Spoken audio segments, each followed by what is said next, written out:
I'm 74 years old. And last month, I buried the man who gave me life. But here's the truth nobody wants to hear. I killed our relationship 30 years ago.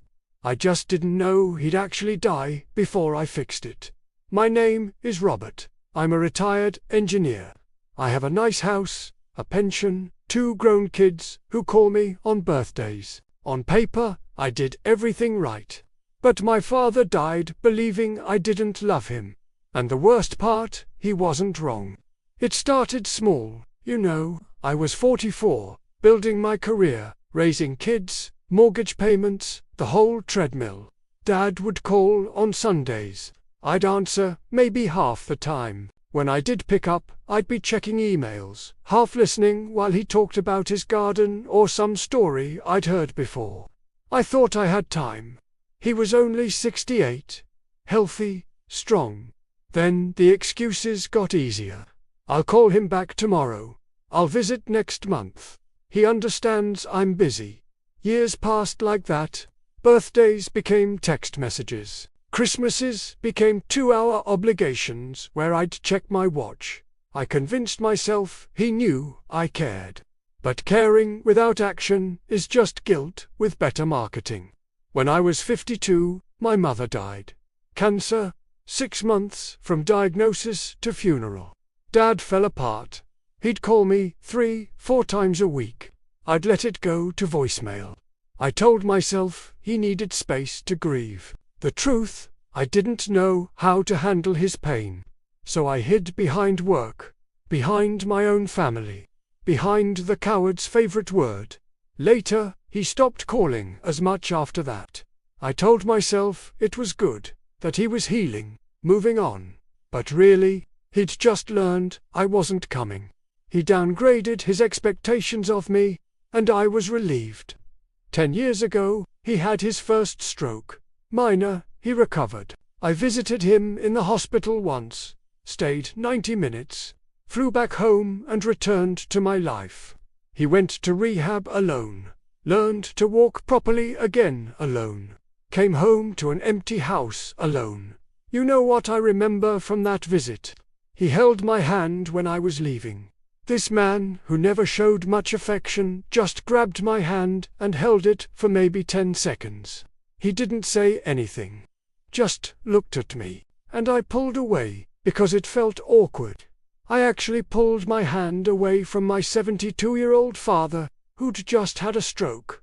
I got the call 5 weeks ago, Tuesday morning. My daughter, his granddaughter, was the one who found him. He'd been dead for 2 days. 2 days, alone, in that house. The coroner said it was quick, a massive stroke, but I keep thinking about those 2 days. How long did it take before anyone noticed he was gone? At the funeral, people told stories I'd never heard. His neighbor talked about how Dad fixed her fence every spring. His friend from church mentioned their Tuesday breakfast tradition that lasted 15 years. 15 years of Tuesdays, and I didn't even know about it. I built this story in my head, that he was just waiting around for me to show up.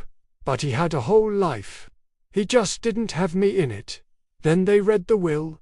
He left me his house, his savings, and a shoebox. Inside were 30 years of birthday cards he'd written but never sent. One for every year I'd kept my distance. Every single one started the same way. Dear Robert, I hope this year we'll spend more time together. The last one, written 3 months before he died, said this: I know you're busy. I know I'm not easy to talk to. But I want you to know I'm proud of you. I always was. I just wish I'd gotten to know the man you became. Love, Dad. Here's what I learned too late. Your parents aren't going to be here forever. And the window where they're still themselves, still able to have real conversations, that window is shorter than you think. My dad was 68 when I started pulling away. He died at 98. I thought I had decades. I had 30 years. And I wasted them. You think you're protecting yourself from awkward conversations, from emotional labor, from having to deal with their aging, but you're just trading temporary comfort for permanent regret. And regret, let me tell you, regret weighs so much more than awkwardness ever did. So here's what you're going to do. Not tomorrow, today. Before you finish watching this video, I want you to do 3 specific things. First, call your parent. Not text. Call, even if it's awkward. Even if you don't know what to say. Ask them one real question. What's something you wish you'd done differently in your 30s? What's your favorite memory of us? Something that requires more than a yes or no. And then actually listen. Put your phone face down. Listen like it might be the last conversation you ever have, because one day it will be.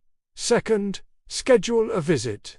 Not sometime soon. Put a date on the calendar right now. One weekend in the next 30 days where you go see them. Bring lunch. Sit with them for 4 hours. Not 90 minutes where you're checking your watch. For real hours, ask them to show you old photos. Let them tell you stories you've heard before. Record them on your phone if they'll let you. You'll want those recordings. Third, write them a letter. Handwritten. Tell them 3 specific things you appreciate about them, not generic stuff. Specific moments. I remember when you stayed up all night helping me with that project. I never told you, but the way you handled that situation taught me more than you know. Mail it. Actually mail it. People keep letters. My dad kept 30 years worth of cards he never sent. Imagine if he'd gotten 30 years of cards from me instead. My father died believing I didn't have time for him. And you know what? He was right.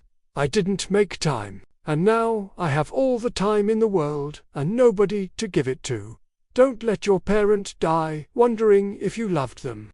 Don't let them downgrade their expectations of you until they stop expecting anything at all. The relationship isn't gone until one of you is. You still have time, but only if you stop pretending you have forever. Make the call, book the visit, write the letter. Do it today, before it's too late. Before you're 74 years old, sitting alone, reading cards that were written to a son who never showed up. This is the last lesson. Make it yours. Thanks for listening.